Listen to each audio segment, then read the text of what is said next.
Welcome to the Esthetician Edit podcast, the ultimate hangout for estheticians looking for a weekly dose of motivation, inspiration, and honest conversations about life in and out of the treatment room. Between managing clients' appointments, folding endless piles of laundry, and trying to carve out time to market your business, being an esthetician can often feel like a never-ending juggling act. We are always wearing so many hats that it's easy to wonder, how can we possibly do it all? But in the several years of being an esthetician and lots of trial and error, lots of mistakes, I have a secret. I guess it's not really a secret, but I'm here to tell you, you don't have to. The truth is, just because we can do everything doesn't mean that we should. Outsourcing certain tasks can free up your time so that you can do things that you truly love, whether that's a hobby, spending time with your family, or even scaling your business. But I would be naive to think that the outsourcing is available to everyone right away, because outsourcing isn't always an option, especially if you're just starting out, or maybe you're currently working within a really tight budget, and that's okay. The key is to think strategically about what tasks offer the best return on investment, also known as ROI. It's also important to remember that ROI isn't always about money. It can be about gaining time. It can be about energy, or even just peace of mind of knowing something is being taken care of. So today I want to share 5 areas that you may want to consider outsourcing, and also how they can be game changers for your aesthetics business or even your life. And by the way, these don't have to be employees. They can be apprentices or 1099s. In fact, I would recommend that. And for all the control freaks out there, I want to address the elephant in the room, because letting go of control can be really hard. If you've built your business from the ground up, you're probably doing it all. You like it a certain way. You've got a system, a standard, and an expectation of how things should be done. And I know firsthand that the thought of letting someone else come in and step on that can feel really overwhelming and daunting. But I want to address some of these fears. Some of the most common questions or fears that I hear when I've spoken to estheticians in the past about outsourcing, or even conversations I have with myself, are, what if they don't do it as well as I could? Or what if something goes wrong and I have to fix it anyway? Or what if I just end up wasting money? Because all of those things are totally possible. They're very valid concerns. And when we've poured our heart into our work, it can be hard to challenge these beliefs or these questions. So let's start with the first one, which is, what if they don't do it as well as you would? While nobody cares about our businesses like we do, we have to remember that we're hiring professionals, and so they're bringing a level of expertise that potentially and hopefully we don't have. A great example is a bookkeeper. A bookkeeper might catch financial details you'd overlook. Or if you have somebody that comes and cleans your studio, they may notice things that you've been blind to because you see your space every day. And again, we're not looking to hire Joe Schmo off the street. There is a vetting process. Ideally, we're looking for someone who can do the job better than us. The second question, what if something goes wrong and I have to fix it anyway? It's important to remember that mistakes happen, whether it's you or somebody else doing the task. And this is really where patience is going to come in, because nobody is going to get it perfect the first time. So start small. Communicate your expectations clearly, and if it's not working out, be quick to let them go. Do not light yourself on fire to keep others warm. We don't need to babysit. We don't have time for that. Again, we should be looking for professionals who know what they're doing and actually who can teach us a thing or two. The third fear is, what if I'm just wasting money? Paying someone to do something that we're totally capable of doing can be a really hard pill to swallow. But I think it's important to realize the potential ROI. So if you spend $100 on a task that saves you hours, what could you accomplish in that time? Could you book more clients, develop a new service, or maybe just like have a day off to recharge. So sometimes that investment is less about money and more about what it frees you to do. All right, now that we got these fears out of the way, let's dive into the 5 areas of outsourcing that can really make a difference in your business. I'm going to start with one that I think is the most important, which is bookkeeping, because if you didn't become an esthetician because you love spreadsheets, you are not alone. I am horrible with numbers. I am horrible with mathematical equations, all of that. I can't do it. So bookkeeping is one of those necessary evils of running a business. And if you're doing it right, it can be a huge time and energy drain. So when you have a bookkeeper, they'll be able to handle tracking your expenses, managing your invoices, and also obviously preparing you for tax season. Not only will this, help you stay organized, but it will also save you money by catching any errors or potentially identifying any tax deductions that you may have missed if you did it yourself. Bookkeepers do not have to be super expensive. In fact, I found my bookkeeper on a mom-to-mom Facebook group. She wasn't expensive, and she is, just incredible. She keeps everything so organized for me. So that peace of mind of knowing that at tax season, I'm going to show up, I have my P&L, all of my accounting is organized and makes sense. It just feels really great to be able to pass that off to my CPA. If you're not ready to hire someone, even though I highly recommend doing so, there are user-friendly bookkeeping apps like QuickBooks or Wave, and it can automate a lot of that process for you. The goal here is just to kind of get you out of the weeds so that you can focus on building your business. So whatever works, if you want to use QuickBooks or find a bookkeeper, but bookkeeping should be a top priority. If you're thinking about doing your own bookkeeping or taxes really are not anything to mess around with. My CPA has told me multiple times that the IRS really looks for small businesses to audit because they know they don't have the resources to fight back. Whether that's true or not, I'm not sure, but I'm not willing to find out. So if you're doing your own taxes, make sure your deductions are legit. I will never forget years ago, I tried to claim all of my nail appointments because I was like, well, I have to have nice nails for my photo shoot, but I was sadly mistaken and was not able to write those off.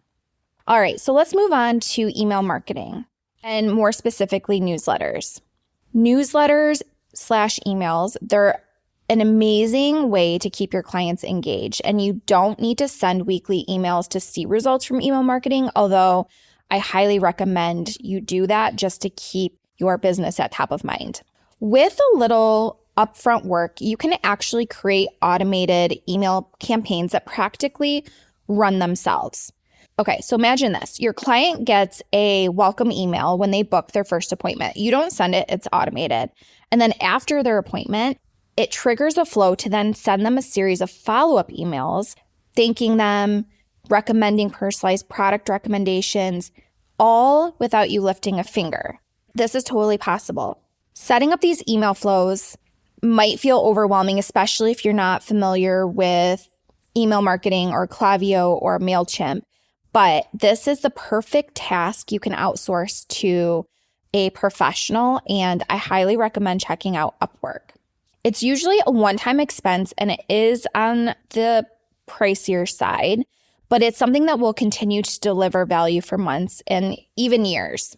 If you don't think you can afford to have this done for you, there are a lot of do-it-yourself guides on the internet or within Klaviyo or MailChimp, whatever email marketing system you decide to go with. But again, I want you to remember that once you complete the content and set up those triggers, your nurture sequence will do all of the heavy lifting. And aside from updating your links or, changing content within that funnel, you are good to go. So it's like a one-time fee that you pay for somebody to set these up for you, and then they just continue working on the back end. Also, I just want to mention that in this era of AI and automation does not have to be impersonal.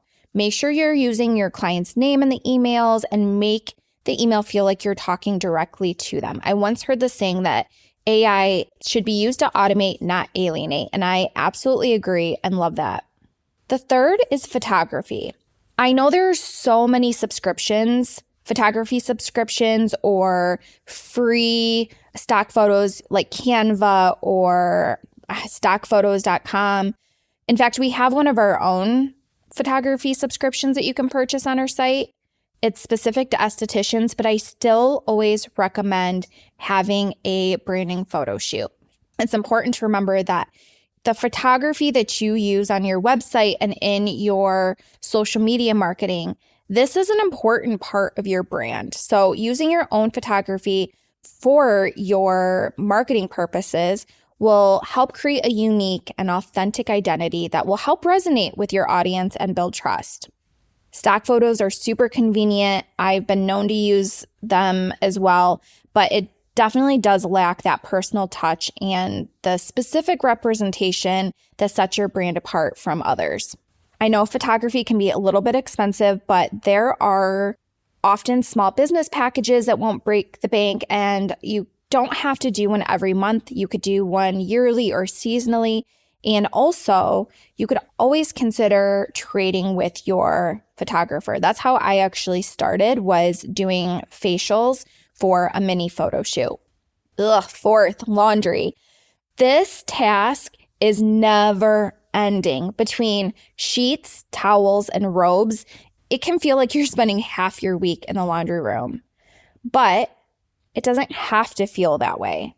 And I think outsourcing laundry is one of the hardest things to kind of wrap your head around, because it's something that, we just do. Like, it's part of the job. But outsourcing your laundry can save you many hours a week. And those are hours that you could be spending working on your social media strategy, developing new treatments. You could be developing a new skill or just taking a break. In Michigan, we have an app called Poplin. I don't know if that's nationwide or if it's just in Michigan or the Midwest, but I've tried several different laundry services. This was by far the best. I remember the first time I used them, I was just blown away. I mean, they quickly picked it up. Everything was folded. They used a little ribbon. In fact, I had one lady that would do Reiki on the towels. I just thought that was so interesting. But if you're interested, we do have a discount of $10 off in our show notes, so make sure to check that out. And if you're not sure where to start, just do a local laundry search near you. I'm sure that there are other affordable plans for small businesses wherever you live. The last is cleaning. Some really love cleaning, and I cannot relate, but I do love living in a clean space or working out of a clean space. And when we're talking about, aesthetics in our business, well, any business in general, really, a clean space is really a non-negotiable. But it's a non-negotiable, but also, let's be honest, when we see the same space every day, it's really easy to overlook things. So by hiring a cleaning company, even just for a couple hours a week, it can be a total game changer, because you have a fresh pair of eyes that will notice the dust in the corners or the cobwebs, and they will make sure that it is up to professional standards. Again, this is one of those tasks that, we could be doing ourselves. So it's kind of hard to wrap our minds around, like, why would I pay someone to do something that I can do? But let's say you spend $100 a week on cleaning. If that frees up time for you to create a promotion that brings in $500 in bookings, that is well worth the investment. If you are worried that cleaning isn't in the budget or you don't know where to find somebody, just ask other local business owners. We have a wonderful woman who comes in and cleans our office that was recommended to us. She doesn't work for a company. She does an amazing job, and she's actually super affordable. So those are 5 areas where you could potentially outsource within your business. But again, I realize that outsourcing may not be in the cards for you at this moment. It is so very true that in the beginning stages of running a business, there isn't a lot of money left over. And it can often feel like we have to, pinch every single penny. But if you've been in business for a couple of years and you find it hard to find money to outsource 1 or 2 tasks, I want to challenge you to get familiar with your numbers.